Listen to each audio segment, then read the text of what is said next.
ধন্যবাদ দর্শক, আবার আমন্ত্রণ ৭১ জার্নালে। রাজনীতির আলাপের বাইরে আসলে আরেকটি বিষয় নিয়ে আমরা আলোচনা করতে চাই, সেটি হচ্ছে প্রাকৃতিক দুর্যোগ। আসলে কারণ আমরা কম বেশি এই অঞ্চলের মানুষ সেই দুর্যোগের আতঙ্কেই থাকি, এবং বাংলাদেশেও আমরা দেখেছি ২-৩ মাস আগেই বেশ ভূমিকম্পের মতো একটি অবস্থা আসলে তৈরি হয়েছিল, এবং অনুভূতও হয়েছিল। আমরা দেখেছিলাম ৪.৫ ভূমিকম্প, তখন কিন্তু এক ধরনের আতঙ্ক তৈরি হয়েছিল।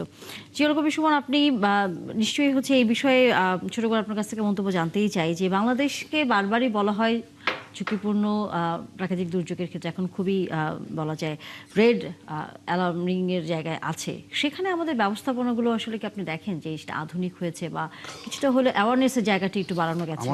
আমাদের ওই আমরা বিশেষ আমরা মোটা দাগে যদি বলি, আমরা ধরেন আমাদের যে জিনিসগুলো খুব বেশি দরকার এগুলো নিয়ে আমরা অনেকটা উদাসীন থাকি। আমাদের স্বাস্থ্য, আমাদের আপনার এই বিশেষ করে এই জ্বালানি সেক্টর, জলবায়ু, আমাদের পরিবেশ, এগুলো নিয়ে কিন্তু আমরা উদাসীন থাকি। আমাদের কিন্তু কোনো অ্যাওয়ারনেস, আমাদের একটা কিছু ঘটে গেলে তারপরে আমরা যাই এটা নিয়ে রিসার্চ করি, গবেষণা করি, টকশো করি, কিন্তু এর আগ পর্যন্ত আমাদের কোনো কিছু আমাদের এরকম প্রিপারেশন থাকে না।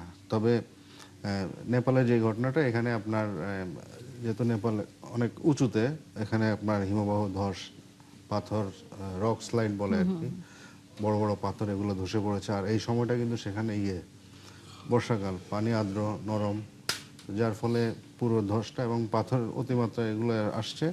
এটা হচ্ছে আপনার এই আমেরিকান যে ভূতাত্ত্বিক যে সার্ভে সংস্থা, তাদের মতে আর কি। তো এবং জলবায়ু পরিবর্তনজনিত কারণ তো আছে, সব কিছু মিলিয়ে তবে যেহেতু আমাদের প্রতিবেশী, আমাদের কাছের দেশ, তো এর বাইরে কিন্তু আমরা না, আমাদেরও আমাদের জলবায়ু নিয়ে আমাদের চিন্তা ভাবনা করা উচিত। আমাদের যারা বিশেষজ্ঞ আছেন তাদের নিয়ে কমিটি করে আমাদের আগামী 10 বছর পরে কি হতে পারে, 20 বছর পরে কি ধরনের আমাদের যে দুর্যোগ আসতে পারে, আমাদের এগুলো নিয়ে রিসার্চ করা উচিত, এবং সে অনুযায়ী আমাদের প্রিপারেশন থাকা দরকার। নিশ্চয়ই। সেই প্রিপারেশনটা আসলে কি হতে পারে? আমাদের সাথে যুক্ত হয়েছেন অতিথি হিসেবে অধ্যাপক ডক্টর মোহাম্মদ আল আমিন, দুর্যোগ ব্যবস্থাপনা ও জলবায়ু বিশেষজ্ঞ। অনেক ধন্যবাদ ডক্টর আল আমিন যুক্ত হয়েছেন। আমরা তো দুর্যোগ বা প্রাকৃতিক এই ধরনের ব্যবস্থাকে আমরা কোনোভাবেই তো আর সাধারণ মানুষ হিসেবে সেটিকে আটকাতে পারবো না। আমাদের হয়তো কোনো না কোনোভাবে এর মধ্যে পড়তে হবে, এবং তার কিছু অংশ কিন্তু আমরা দেখতে পাচ্ছি। গত কয়েক বছরে কিন্তু বাংলাদেশে অতিবৃষ্টি হচ্ছে, বন্যার সংখ্যাটি দিনকে দিন বাড়ছে, এবং একই সাথে তো ভূমিকম্পের এক ধরনের সতর্কতার মধ্যে আমরা আছি। এই বাস্তবতায় যে কথাটি সবাই বলছে যে এই যে তিব্বতের যে পাহাড়ের যেই বলা যায় এটি যে আইস ভেঙে পড়েছে, অর্থাৎ যেই আইসবার্গের যে অংশটি আসলে ভেঙে পড়েছে, সেটি জলবায়ু পরিবর্তনের কারণেই হয়েছে, যেটি অনেক আগে থেকেই হয়তো সতর্ক অবস্থায় ছিল, বলা হচ্ছিল বারবার এই যে গ্লোবাল ওয়ার্মিং এর কারণে। তাহলে সামনের দিনগুলোতে কি ধরনের ঘটনা আরো আমরা দেখতে পাবো?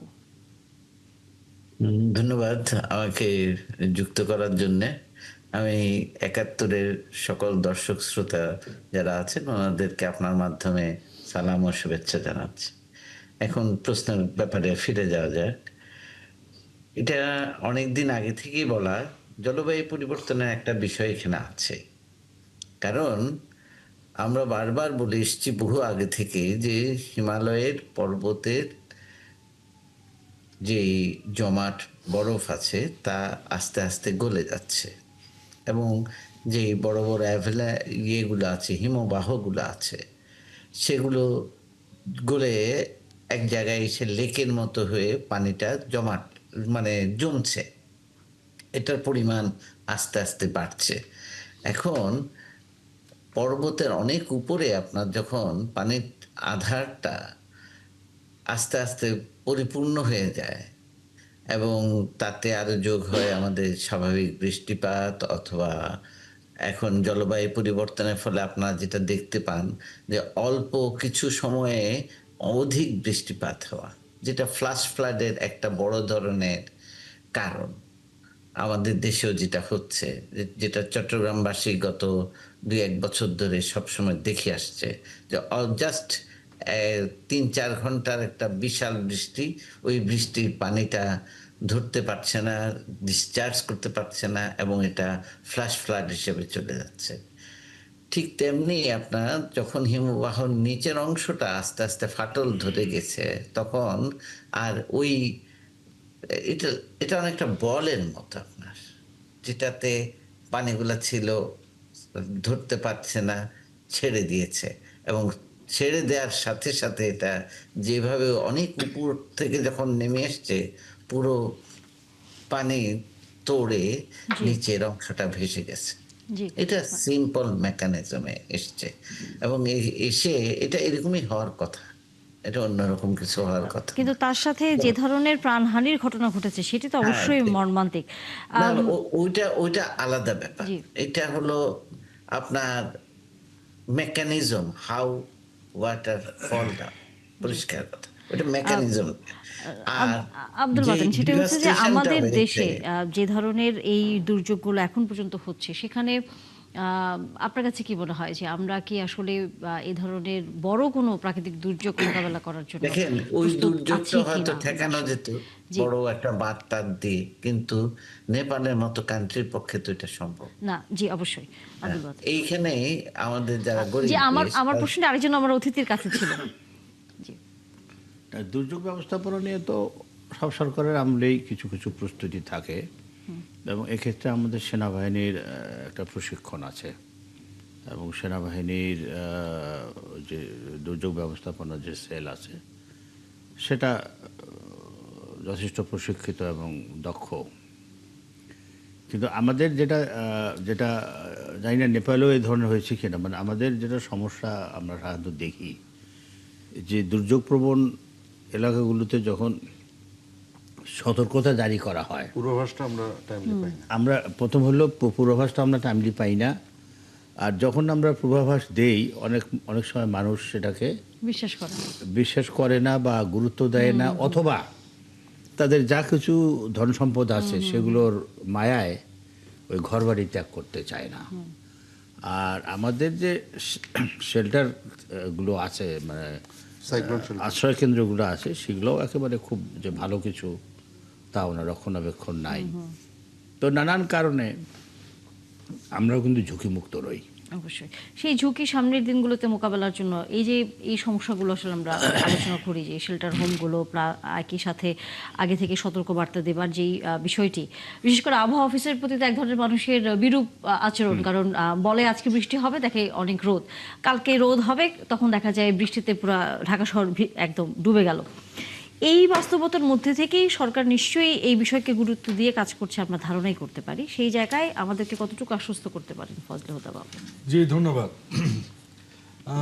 প্রথমেই এই দুর্যোগে যে নেপালের এই বিশাল দুর্যোগে প্রায় ৩৬০ জন এ পর্যন্ত মারা গেছেন, এবং তাদের পরিবারের প্রতি সমবেদনা।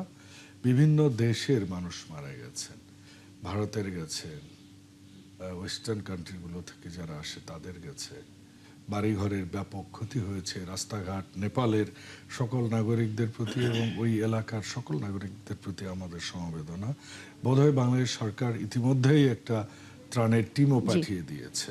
এক, দুই, আপনি যেটা বলেছেন যে এই দুর্যোগ নিয়ে আমাদের নির্বাচনে একটা ইস্তিহার আছে, আমরা আগেই এই ব্যাপারে বলেছি। এবার বাজেটও অ্যালোকেশন করা আছে এবং কাজ চলছে। আমরা এটার যতটুকু সতর্কতা নেয়ার, বিশেষ করে উপকূলীয় অঞ্চলগুলোতে। তারপর আপনি দেখছেন যে এটার মূল কারণ কি, এটার যদি এই যে নেপালের বিষয়টা যেটা আমাদের এক্সপার্ট বললেন অধ্যাপক সাহেব, সেটা হচ্ছে যে এইটা মূলত হচ্ছে যে গ্লোবাল ওয়ার্মিং, মানে এই যে ওয়েদারের যে একটা জলবায়ুর যে পরিবর্তনটা, এটা আমাদের দেশে যেভাবে এসছে। আমি গতকালকে একটা আর্টিকেল পড়ছিলাম যে ঢাকা শহরেরই তাপমাত্রা গত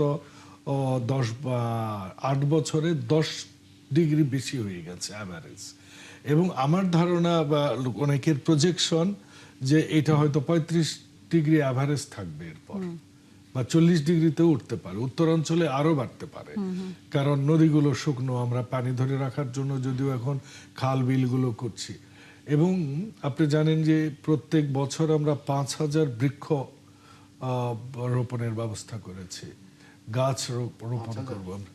সরি, 5 কোটি 5 কোটি প্রত্যেক বছর। আগামী 5 বছরে আমরা 25,000 কোটি 25 কোটি আমরা বৃক্ষরোপণ করব। তো এইগুলো নেওয়া হয়েছে প্রিকশন গুলো।